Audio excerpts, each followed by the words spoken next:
Alex Jiménez presenta Coloquio, el programa económico de la semana.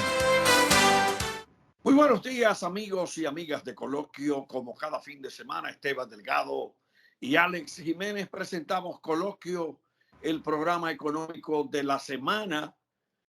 Muy buenas, Esteban, ¿cómo te sientes? Saludos, Alex, saludos a todos los amables televidentes que nos siguen en Coloquio. Mira, la semana pasada yo te hice una pregunta, casi al final del programa, sobre el tema de la inclusión bancaria. Y hoy quiero introducir un tema de cómo están abandonando muchas cuentas, ciudadanos, cuentas que son publicadas por las propias instituciones bancarias en un resumen que publican en la prensa nacional. Y entonces se me ocurre juntar lo que te pregunté la semana pasada, lo que abordamos la semana pasada sobre el tema de la necesidad de ampliar la inclusión, pero vemos una considerable cantidad de cuentas de ahorros y cuentas corrientes abandonadas por ciudadanos, y hay una resolución de la Junta Monetaria del año 2007 que establece una regulación que deben cumplir los bancos. Esas cuentas terminan en el Banco Central. Entonces, yo lo que te quiero es introducir para que arranquemos con un tema inédito de cómo ciudadanos que abandonan esas cuentas, que la inamovilizan esas cuentas, para utilizar las dos palabras clave con el tema, entonces dejan de llevar dinero a los bancos, Esteban. Sí y no, no necesariamente. Tú tienes el caso de ciudadanos que abandonan cuentas, pero a veces son personas que tienen también varias cuentas y muchas veces dejan una sin utilización, pero siguen como quieran actividad bancaria. Y la que dejan sin usar, entonces la que viene y acumula los años de los cuales estamos mencionando. Por ejemplo, yo los otros días fui a una asociación, de las asociaciones de ahorro y préstamo del país, y, yo tengo ahí una cuenta activa, pero aparte de eso tengo otra cuenta que yo casi no la utilizo. Y le pregunté a la persona que me estaba atendiendo el servicio, ¿desde cuándo yo tengo esa cuenta, la que yo no uso? Y ella me dice que yo tengo esa cuenta desde el año 2000, creo que 2004. Y yo no me acordaba que esa cuenta yo la había abierto en el año 2004. Claro que no está inactiva de por sí, porque cada cierto tiempo yo le hago un movimiento, pero no es un movimiento de actividad de ahorro, sino un movimiento simplemente para que estuviera vigente. A lo que me refiero es a que a veces uno tiene cuentas que uno ni siquiera se acuerda que las tiene, o a veces uno tiene varias cuentas en diferentes bancos, y entonces puede hacer el caso de que tú hagas operación con un solo banco para hacer tus transacciones y tus movimientos, y la cuenta que tienes en otro banco, como no la utilizas, de repente se te olvida y la dejas y te olvidas de eso. O sea, no necesariamente es el hecho de que alguien haya dejado de ahorrar por esa situación. Sin embargo, la mayoría de cuentas abandonadas seguro es eso, de personas que dejan de ahorrar. Hay varios aspectos. Por ejemplo, cuando se muere una persona, a veces hay gente que no le dicen a su familia, a sus familiares cercanos, si tienen dinero ahorrado o qué cantidad de dinero tienen ahorrado. Una persona puede que tenga 2, 3 cuentas de ahorro y que también tenga una que la familia la conoce, pero hay otra que la familia nunca se ha enterado, nada más se enteró, nada más lo sabía él. Si fallece esa persona, automáticamente esa cuenta se queda abandonada y nadie sabe que ni siquiera que existe, nadie va a hacer el reclamo. Entonces ahí sí estamos hablando de una cuenta que bien pudiera tener un ahorro importante, y que entonces, sin embargo, ese dinero al final no decimos que se pierde, pero lo pierde la familia que no lo va a obtener. Hay otros casos también de personas que se van del país. O sea, una persona que vive aquí, recibe dinero, utiliza dinero, tiene su cuenta, pero de repente le salió la residencia, se fue del país, ya se va a quedar fuera del país y se olvida de la cuenta que tenía ahí con algún dinerito. Pero hay que tomar en cuenta, Alex, una situación. ahora mismo la mayoría de cuentas que quedan abandonadas con algo de dinero, aunque sea poquito, son cuentas de las asociaciones de ahorros y préstamos. Y digo de las asociaciones de ahorros y préstamos porque en el caso de las asociaciones de ahorros y préstamos, como son entidades mutualistas, se supone que no son empresas por acciones como los bancos múltiples, y los clientes ahorristas a su vez son socios de la asociación, como ocurre con la cooperativa. Y al ser socio, entonces la asociación no te hace un descuento por el mantenimiento de la cuenta necesariamente. Y si te hace un descuento, a veces el monto que tiene la cuenta permite cubrir con los intereses que gana, aunque sea poquito, el costo que pudiera tener la cuenta en sí misma. Sin embargo, en los bancos de servicios múltiples, una cuenta que tenga un balance por debajo de los 3,000 pesos, si no tiene movimiento durante un tiempo, cada mes el banco le va descontando un dinerito por el mantenimiento de la cuenta, que puede ser 50 pesos, a veces son 100 pesos, no, bueno, 50, creo que 75 o algo por el estilo. Y llega el momento en que esa cuenta, si tenía 2,000 pesos, 2,500 pesos, tal vez al cabo de un par de años, si no tiene movimiento, el dinero ya no existe, porque ya los descuentos que viene haciendo el banco por el mantenimiento de la propia cuenta automáticamente hace que se quede sin dinero. Entonces, fíjate que las publicaciones que se han hecho últimamente sobre cuentas abandonadas, la mayoría son publicaciones de cuentas abandonadas de asociaciones de ahorros y préstamos, y no precisamente de bancos de servicios múltiples, a menos que las de los bancos de servicios múltiples tengan un monto lo suficientemente alto como para cubrir los descuentos que se le vienen aplicando de manera administrativa, porque las cuentas en los bancos, recuerda que tienen que pagar una cuota mensual, que es una cuota mínima, pero de repente se agota el dinero si no es mucho. Hay que recordar también, Alex, que ese dinero, cuando la cuenta está abandonada por más de 10 años, entonces al cabo de 10 años el banco tiene la obligación de publicar esa cuenta en un periódico de circulación nacional, para que el interesado pueda buscarse. Pero yo tengo una cuenta que tiene un dinerito en tal sitio y tiene 10 años que no lo usaba, no me acordaba, y puede ir a buscar su dinero. Se da un plazo específico de un par de meses, creo. Si en ese plazo el interesado no va al banco a buscar ese dinero de esa cuenta abandonada, entonces ese dinero el banco lo transfiere al Banco Central. La entidad financiera lo transfiere al Banco Central. Y se queda en el Banco Central 10 años ese dinero sin utilizarse. Al cabo de 10 años más, el Banco Central entonces hace una publicación donde informa que tiene recursos de cuentas abandonadas de hace 10 años, que ya no son 10 sino 20, porque serían 10 años abandonadas en el banco, más los 10 años que dura el Banco Central, y al cabo de 10 años el Banco Central vuelve a notificar para que las personas interesadas puedan entonces ir a buscar su dinerito. Si al cabo de esos 10 años ya en el Banco Central nadie va a buscar el dinero, entonces esos recursos se utilizan, van a un fondo especial. De acuerdo con la ley, lo que se estableciera que pasaban a ser invertidos en el ámbito educativo, en el Ministerio de Educación, pero no sé si todavía se mantiene vigente esa disposición sobre el destino de esos recursos. Pero eso no, es lo que le ocurre. No solamente asociaciones publicaron o publican tradicionalmente. Por ejemplo, esta semana publicó el banco Vimenca y otros bancos que no son asociaciones de ahorros y préstamos. No, claro, publican los bancos. Lo que pasa que te digo es que cuando los bancos publican, generalmente son cuentas que tienen un dinerito más alto, no tienen dinero poco. O sea, una cuenta de 1,000 pesos en un banco, 1,500 pesos, al cabo de 10 años abandonada, ya son 1,500 pesos, se desaparecen.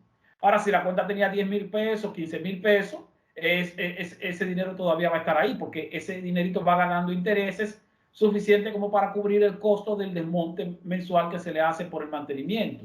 O sea que los bancos siguen publicando. Lo que te digo es que la proporción de publicación de cuentas abandonadas de bancos tiende a ser menor, a menos que sean cuentas con montos más altos. Si son montos bajitos, entonces las asociaciones las mantienen porque no le hacen los descuentos de mantenimiento sobre los cuales te he hablado, porque se supone que los ahorristas de las asociaciones son socios y no simplemente depositantes.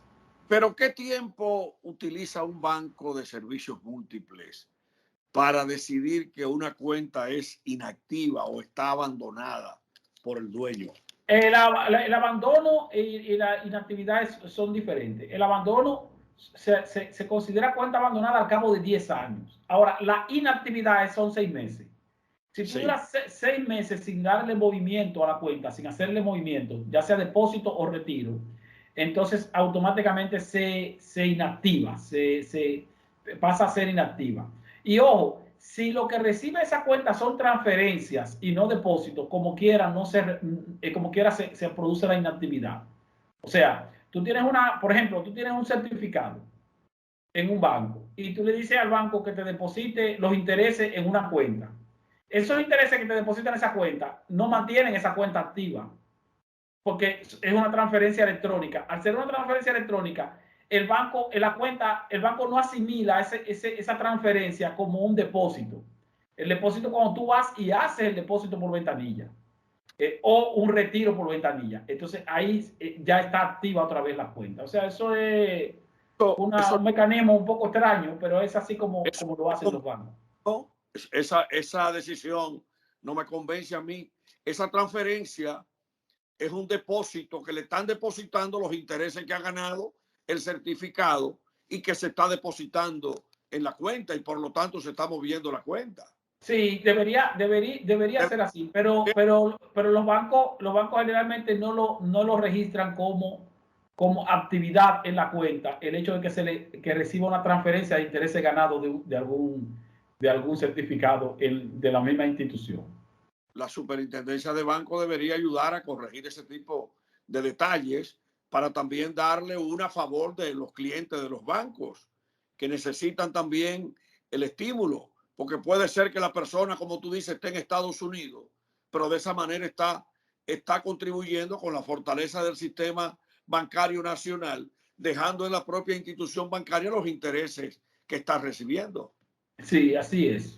Pero son asuntos sobre los cuales hay que hacer determinadas normativas. De todas maneras, vuelvo y te repito, la tendencia no es aumentar la cantidad de cuentas en abandono, sino que la tendencia es a reducirse. Yo no sé si tú recuerdas las publicaciones que se hacían en el pasado. A veces aparecían unas publicaciones que eran unos libros en los periódicos de cantidades extraordinarias de cuentas abandonadas. Ahora, la publicación, tú te das cuenta que la cantidad de cuentas abandonadas es menor. En la medida en que va avanzando, en que se va desarrollando el país, la bancarización, la gente tiende a hacer movimientos en los bancos, entonces se va reduciendo la cantidad de cuentas en abandono. No quiere decir que no haya, pero es menor a como ocurría en años anteriores. Pero si los bancos son activos para ofrecer por la vía telefónica, por la vía del telemarketing, préstamos y tarjetas de crédito a los clientes, este programa quiere sugerir una mayor comunicación entre los bancos con sus clientes para que no abandonen las cuentas, para que aumenten los ahorros, para que hagan mayor negocio, para que aprovechen la inclusión, porque es un problema, Esteban, que se está multiplicando cada vez, por ejemplo, que una persona tiene 8, 7, 5 cuentas. Aquí hay, por ejemplo, que hay gente que andan con una cartera donde andan con 6 tarjetas y eso amerita una gerencia del manejo de las finanzas personales. Porque, por ejemplo, a veces una persona de esa que tiene 5, 6 tarjetas vaya a hacer una compra grandísima en un supermercado, pero ocurre que la tarjeta, una de las 6 tarjetas no le responde al momento de pagar la factura en el supermercado cuando la entra en el verifón. Y entonces hay que buscar mecanismos para que haya una comunicación efectiva entre los clientes, porque si vamos a seguir, aunque sean 50,000, 30,000, 10,000, le quita velocidad al dinamismo económico el hecho de que abandonen cuenta a la gente, como también que un ciudadano que tenga 5 tarjetas sin darse cuenta puede caer en una situación de dificultad de pago por el consumo que tenga con las 5 tarjetas. Y entonces si aplica para pagar el mínimo, entonces va a pagar más intereses que lo que pagaría si salda el consumo mensual para ahorrarse unos recursos. Bueno, mira, hay bancos que lo informan. Por ejemplo, los bancos con los que yo he tenido relaciones generalmente me han notificado cuando tienen más de 6 meses de movimiento, me llaman. Mire, usted tiene una cuenta aquí que va a caer en inactividad dentro de una semana porque ya usted tiene 6 meses que no la usa para que le haga algún tipo de movimiento y se reactiva automáticamente. Si no le hace algún tipo de movimiento en el transcurso de esos 6 meses, entonces para que se reactive automáticamente, a veces usted tiene que ir al banco para reactivarla y en otras ocasiones simplemente el banco se la reactiva automática si usted le hace un depósito. Un depósito o un retiro, no necesariamente un depósito. El caso de la tarjeta ya es otro tema, Alex, porque no, que no solo que es más complicado, sino que no es recomendable. No es recomendable que una persona tenga más de 2 tarjetas de crédito como mucho. Lo ideal es tener una sola tarjeta de crédito. Si vas a tener más de una por un asunto de que tal vez tienes otros movimientos, qué sé yo, que bueno, puedes tener 2 tarjetas de crédito.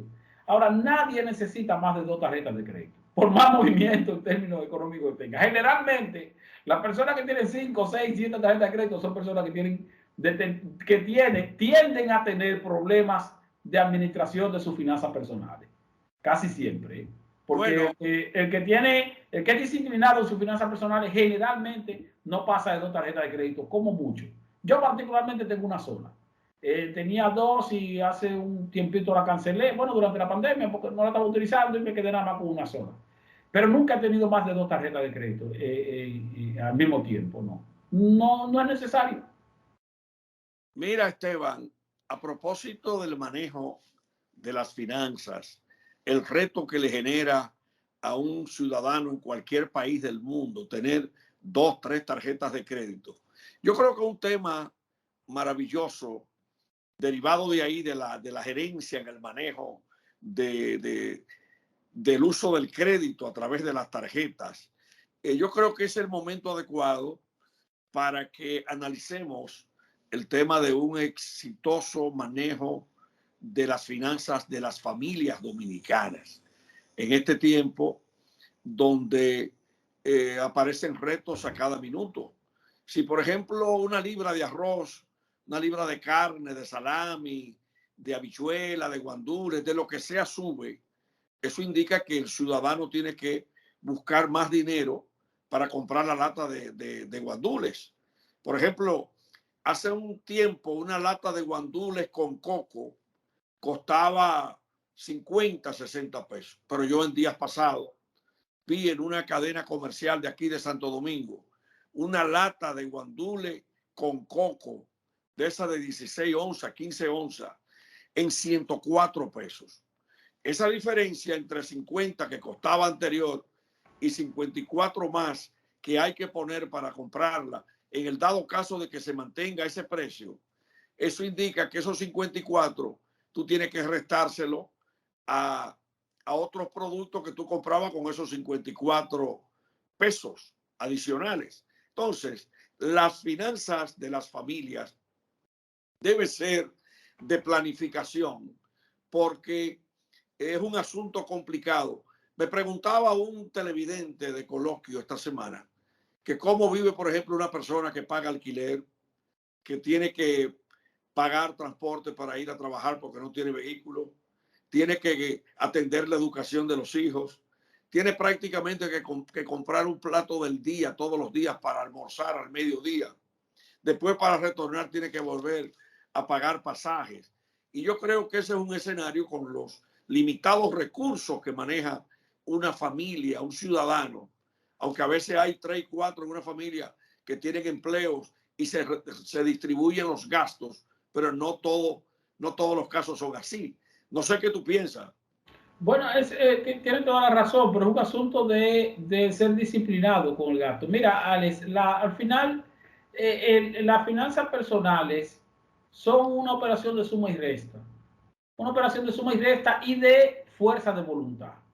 Disciplina. La fuerza de voluntad o la disciplina. Cuando digo que de suma o resta, porque es sencillo. Tú sabes que si tienes un ingreso determinado, no puedes gastar más en la quincena de lo que te ingresa.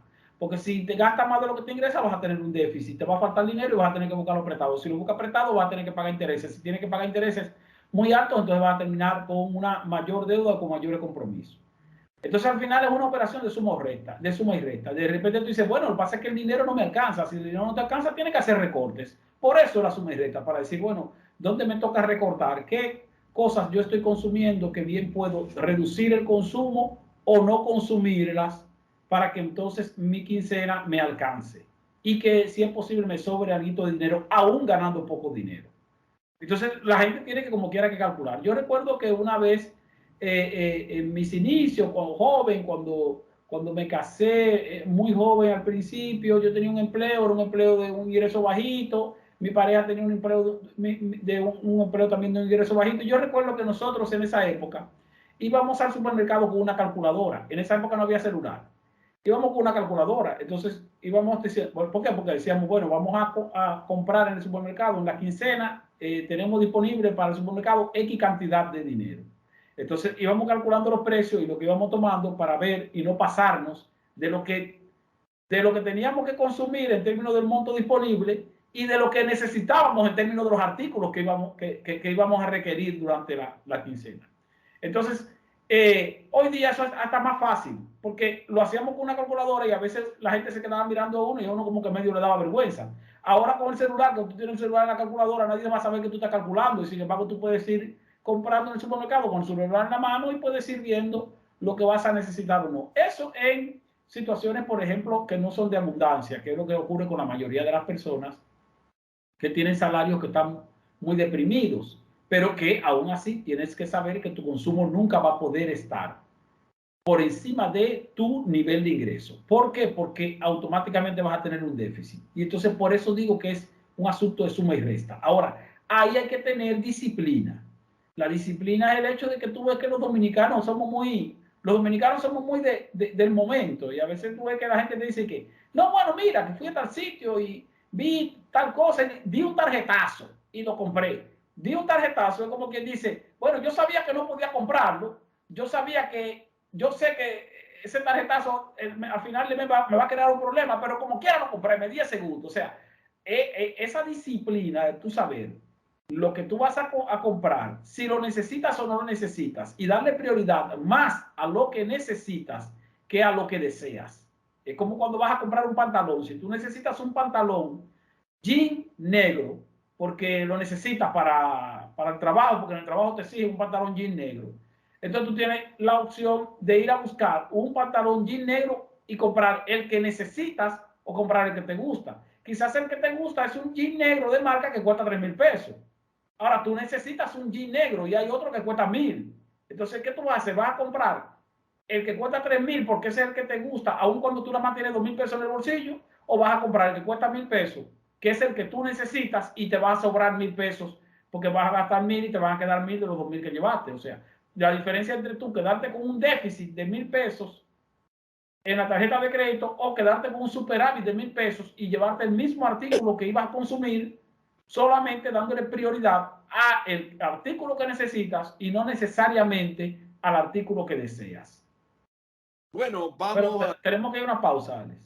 Vamos al primer cambio para entonces retornar con el informe económico del Banco Central, que hace una revelación ahí del comportamiento económico de enero a mayo de 2022 y que es un tema que hay que analizar en este programa. Retornamos en breve. Coloquio, el programa económico de la semana. Coloquio, el programa económico de la semana.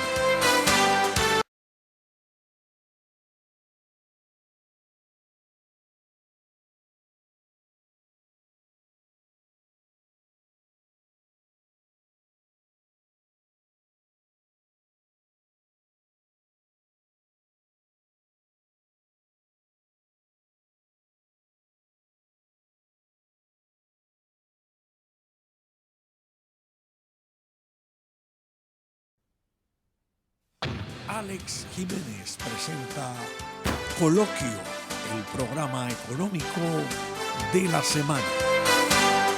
Bien, amigos y amigas de Coloquio, como cada fin de semana, Esteban Delgado y Alex Jiménez analizando los temas económicos de la semana.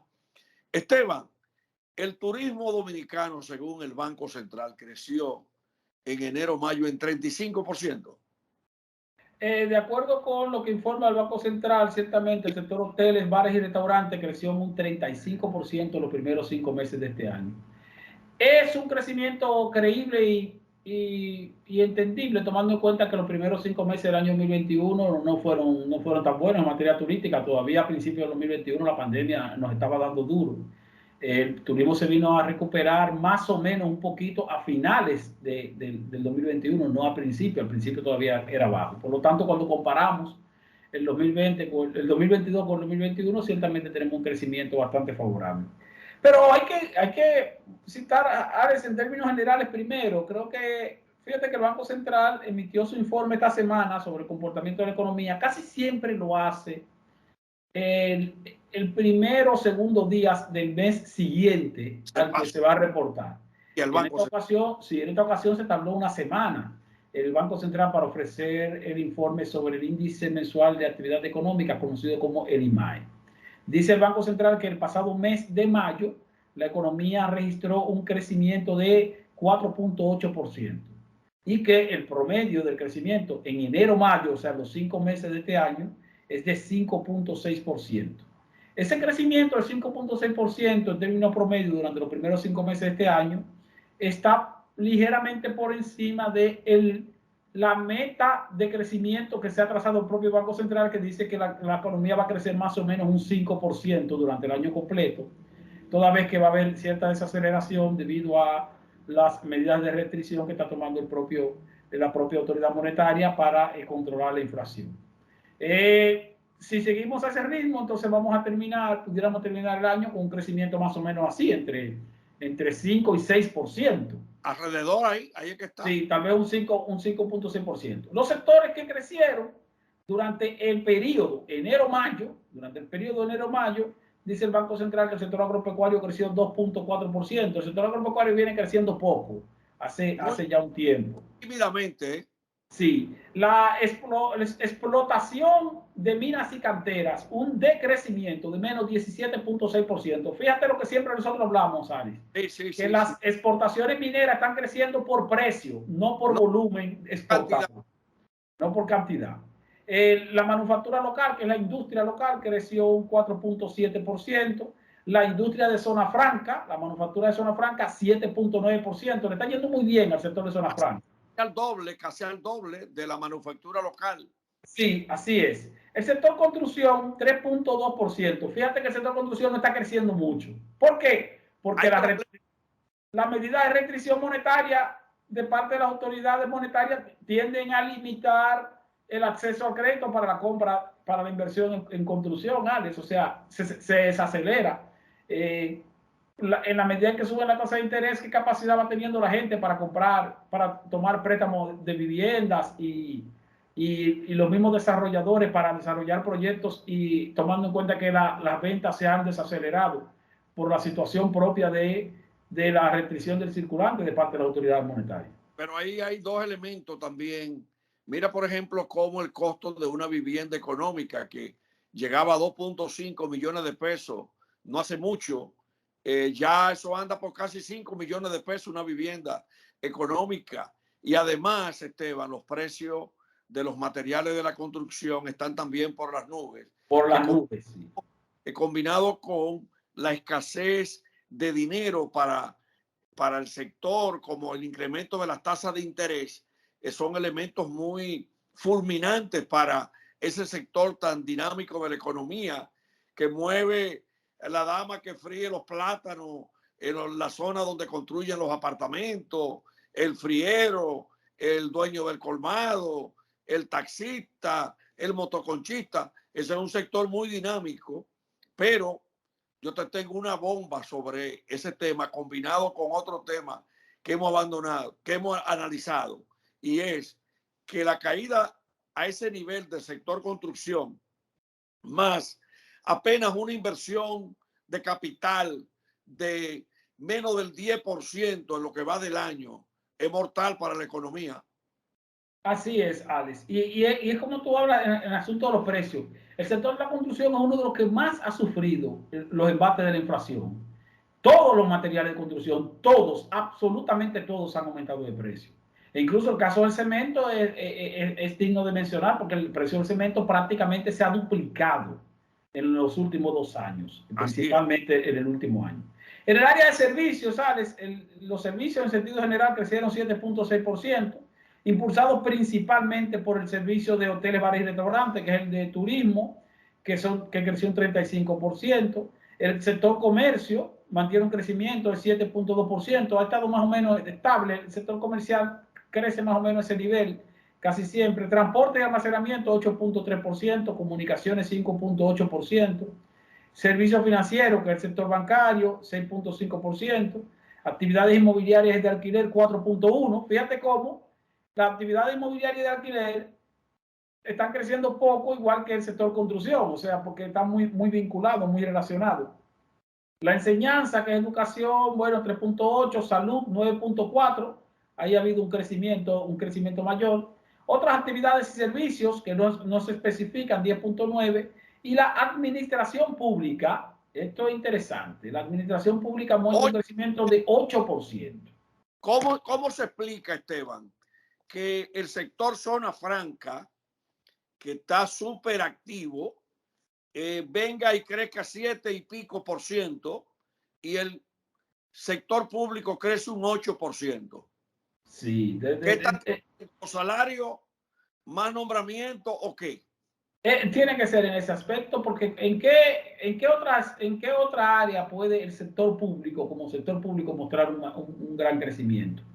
Posiblemente ha habido un aumento en la cantidad de empleados, de nombramientos, o un aumento también en los gastos de nómina del Estado. Entonces, el IMAE, en sentido general, crecimiento de 5.6% en lo que va de este año. Vamos a ver cómo se sigue comportando la economía y vamos a ver cómo sigue también el propio Banco Central en cuanto a lo que tiene que ver, Alex, con las medidas restrictivas, porque fíjate que en apenas un mes aumentó la tasa de interés de política monetaria 2 veces, en el transcurso de un mes, de 5.5 a 6.5 y de 6.5 a 7.25. Pero mira, esta semana Antonio Siriaco, decano de la Facultad de Economía de la UAS, nuestro amigo Antonio Siriaco, que hablé mucho con él en el Aeropuerto Internacional de las Américas José Francisco Peña Gómez, y hablamos mucho de economía en ese encuentro, me escribió un artículo diciendo que los bancos centrales están sobreactuando en medio de la crisis porque el 90% de la inflación no tiene que ver con temas monetarios, sino con temas de materia prima, encarecimiento del petróleo, problemas con los fertilizantes, problemas con el hierro, con todo lo que viene de esos países que están en guerra, los cereales, el maíz, la soya. Realmente es un tema para debate económico. A mí me extraña mucho que escribió ese artículo esta semana y no salieron en el Banco Central a responderle a Siriaco. Ha ido más lejos cuando plantea que no es solamente el tema de la sobreactuación, sino que el incremento de las tasas de interés que tú mencionas llevan a los países a una recesión. Y estamos viendo el caso de Estados Unidos, cuya trayectoria a la recesión pudiera afectar inclusive el envío de remesas, como la inflación norteamericana, quitándole dinero a los dominicanos que no pudieran enviar, al igual que el año pasado, Esteban. Sí, esa es la realidad. O sea, las autoridades monetarias de la mayoría de países de la región, incluyendo Estados Unidos, han estado tomando medidas de tipo restrictiva en términos de reducir la liquidez a los bancos, de aumentar las tasas de interés, pero eso tiene que ser cuidadoso, tienen que ser cuidadosas las autoridades monetarias porque puede poner en riesgo el crecimiento. En el caso de República Dominicana no ha estado ocurriendo eso. O sea, la advertencia que hace Siriaco es muy válida. Sin embargo, vemos cómo la economía dominicana no se ha resentido tanto como pudo haberse resentido, tomando en cuenta la agresividad del aumento del costo del dinero. lo cual te indica que los dominicanos continúan un ritmo de consumo prácticamente igual, aún con el aumento de precios. Y ese ritmo de consumo lo vemos, por ejemplo, en el sector comercio. ¿Cómo es que el sector comercio te crece un 7% en un momento en que uno entendía que el sector comercio tal vez se iba a resentir, tomando en cuenta que hay menos dinero disponible para el consumo interno? La gente sigue consumiendo, la gente sigue tomando prestado en los bancos, aun cuando las tasas están subiendo, y eso hace que la economía mantenga un ritmo de crecimiento acorde con lo que viene planeando o lo que viene proyectando la propia autoridad monetaria. O sea, no estamos por debajo de lo que se ha proyectado. Fíjate que la economía viene creciendo sobre un 5%, 5.6% de término promedio. Ahora, lo que el Banco Central tiene que tomar en cuenta es lo siguiente, Alex, ciertamente. Tenemos 2 meses consecutivos con un crecimiento menor a el 5%. O sea, en abril la economía creció 4.7 y en mayo creció 4.8, o sea, 2 meses consecutivos por debajo de 5. Si seguimos creciendo por debajo de 5, entonces ese promedio de 5.6 que llevamos en los primeros 5 meses del año, que está por encima de 5 gracias al crecimiento de los 3 primeros meses, enero, febrero y marzo, pero ya en abril y mayo, fíjate cómo bajó de 5, entonces puede que terminemos por debajo de 5 si continuamos esa tendencia de decrecimiento que venimos observando en abril y mayo. Hay que ver cómo se va a comportar el mes de junio. Posiblemente en junio también se deprima un poco más la economía, porque en junio es que vamos a ver los efectos de estos 2 aumentos extraordinarios que ha hecho la autoridad en junio, julio, de los 2 aumentos que ha hecho la autoridad monetaria en la tasa de política monetaria. Porque ese es otro elemento que tenemos que tomar en cuenta. El Banco Central aumentó la tasa de 5 de 3 a 7.25, la aumentó. La tasa de interés de 3% a 7.25 en ajustes sucesivos. Sí, en ajustes sucesivos, pero quiero referirme a los últimos 2. Final de mayo, principio de junio, la aumentó de 5.5 a 6.5. Finales de mayo, principio de junio. Luego, finales de junio, la aumentó nuevamente de 6.5 a 7.25. Esos 2 aumentos, Ale, no se reflejan en este comportamiento de la economía actual, porque esta es la economía hasta mayo.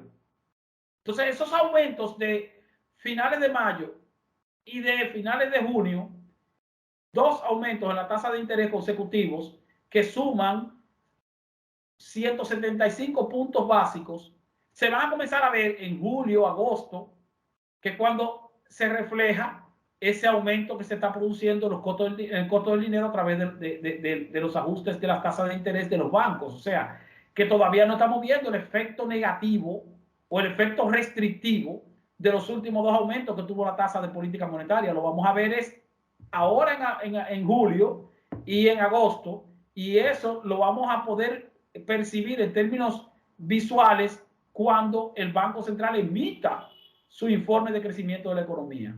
Porque este informe de crecimiento de la economía es hasta mayo, pero en mayo todavía no se habían hecho esos 2 ajustes que hemos mencionado recientemente. Mira, 2 cosas rápidas. Las estadísticas económicas van a 1000. Ahí vino ya el Ministerio de Turismo y dio por adelantado las estadísticas del comportamiento del turismo en junio. Dice que junio fue récord en la historia del turismo dominicano, la llegada de turistas extranjeros. Y por otra parte, quiero felicitar el periódico Hoy, que publicó un trabajo muy completo esta semana, titulado El nivel de deuda reduce el margen de maniobras, y revela que los intereses por concepto de la deuda pagados en el primer semestre de este año ascendieron a 109.616 millones de pesos. O sea que es una cifra bastante respetable.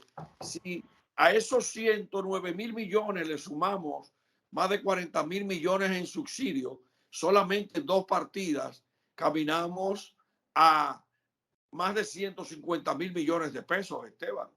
Entonces, sí, no es tan manejo con una política de subsidio, una política para evitar nuevas alzas en determinados renglones, pero el peso de la deuda se siente con esos intereses de 109 mil millones de pesos.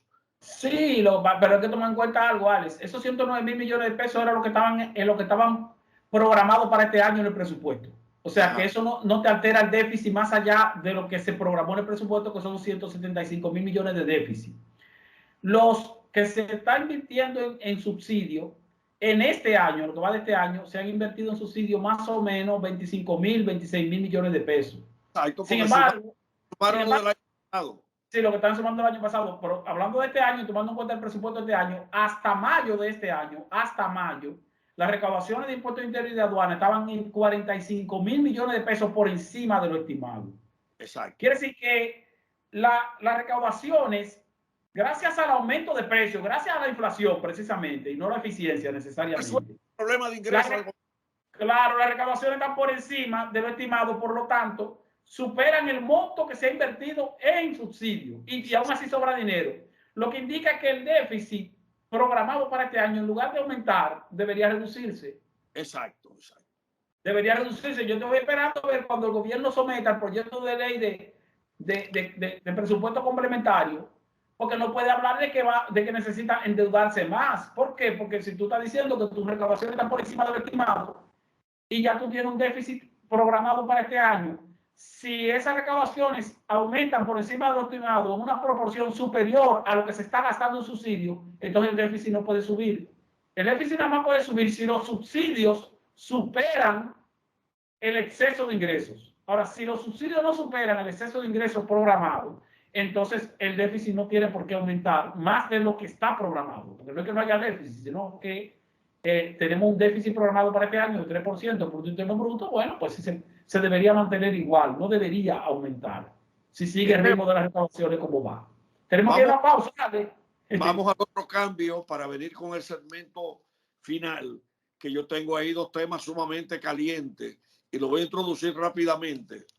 Parece que dirigentes de la Fuerza del Pueblo y del PLD no pensaron en el efecto que pudiera tener el hecho de que acusaran a la Embajada de Estados Unidos y al Palacio Nacional de estar presionando por la ley de dominio. Vamos a hablar del impacto de la ley de dominio en la economía, pero también tenemos que incluir unas opiniones que han aparecido ahí del Fondo Monetario, que volvió a hablar de reformas en la República Dominicana, aunque elogie el manejo de la crisis. Retornamos en breve, Coloquio, el programa económico de la semana. Coloquio, el programa económico de la semana.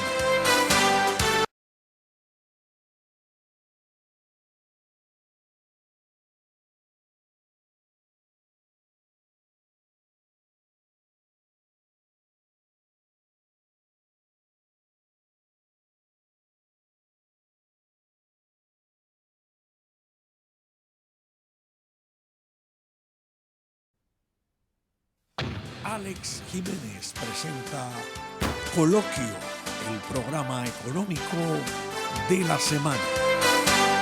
Bien, amigos y amigas, vamos a los minutos finales de Coloquio, el programa económico de la semana. Esteban, y unas opiniones que aparecieron ahí del Fondo Monetario que han generado algún debate económico sobre haciendo unas advertencias de las dificultades que plantea el escenario económico internacional para América Latina y el Caribe, aunque reconoce los esfuerzos de la República Dominicana en el manejo de la crisis.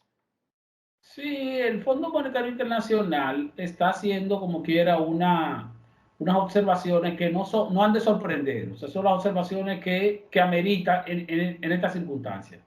Tiene la situación de América Latina, los retos que implica la situación que se está viviendo en el ámbito mundial con los precios. Nos elogian en cuanto a que hemos manejado más o menos bien, sorteado más o menos bien esta crisis, pero al mismo tiempo hablan de que el escenario se va tornando, si no ideal, necesario para justificar reformas tributarias en estos países que están siendo afectados, y eso no excluye a la República Dominicana. Y ciertamente, Alex, tú sabes que aquí en República Dominicana se ha retardado, se le ha dado larga a una reforma tributaria. Y en algún momento el gobierno va a tener que plantear ese tema.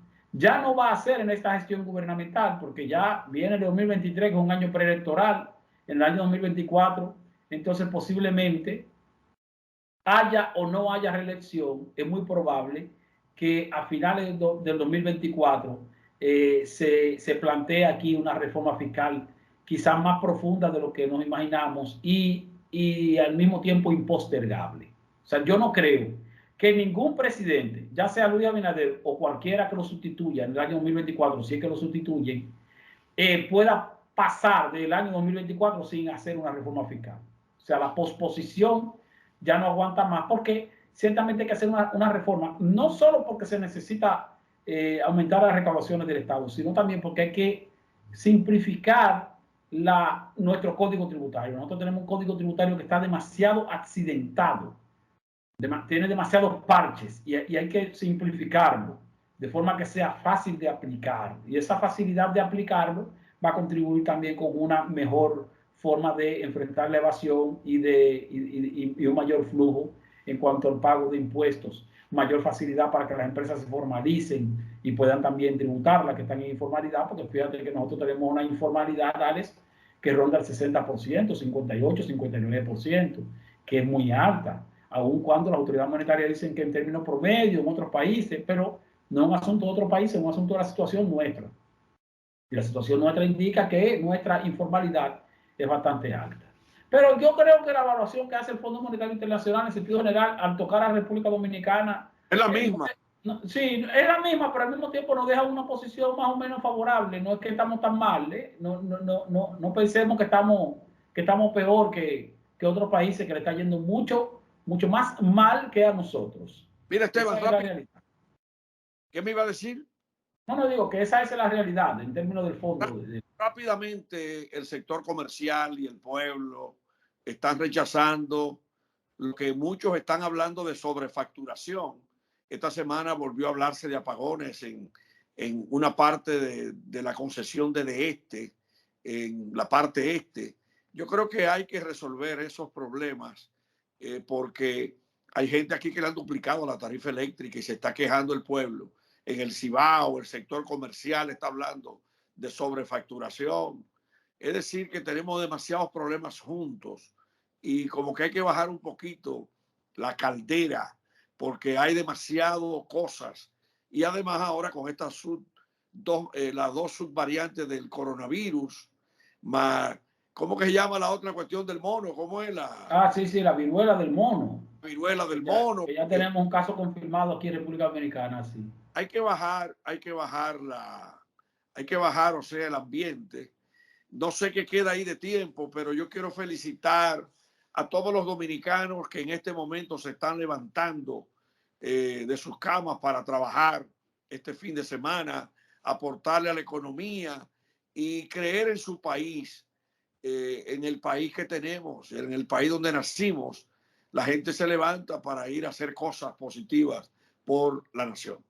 Mira, Alex, en estos 30 segundos que nos quedan, decir también que esta semana, no sé si notaste, que el presidente Luis Abinader bajó la intensidad en cuanto a su presencia en el ámbito, vamos a decir, en las calles. Tú sabes que el presidente Abinader se caracteriza por ser muy activo y cada día va a 2 y 3 actividades. Sin embargo, esta semana ha estado un poco más bajo en cuanto a los movimientos, en cuanto a la presencia a nivel mediático. Estuvo presente el asunto de las ambulancias que se donaron al Servicio Nacional de Salud, pero fue un acto en el propio Palacio Nacional. Pero noté que esta semana el presidente bajó un poco su intensidad en cuanto a la presencia en actos públicos fuera del Palacio Nacional. Hemos llegado ya al final del espacio, Alex. Bueno, despedimos el programa diciendo que el presidente estuvo en la Embajada de Estados Unidos esta semana, pronunció un discurso y vamos a despedir, Esteban, ¿cómo tú lo haces? Que Dios bendiga al pueblo dominicano. Y que Dios bendiga al pueblo dominicano en esta temporada ciclónica, con esta subvariante de COVID y con tantos problemas. Bendiciones para nuestro pueblo. Hasta la próxima, Coloquio, el programa económico de la semana. Coloquio, el programa económico de la semana.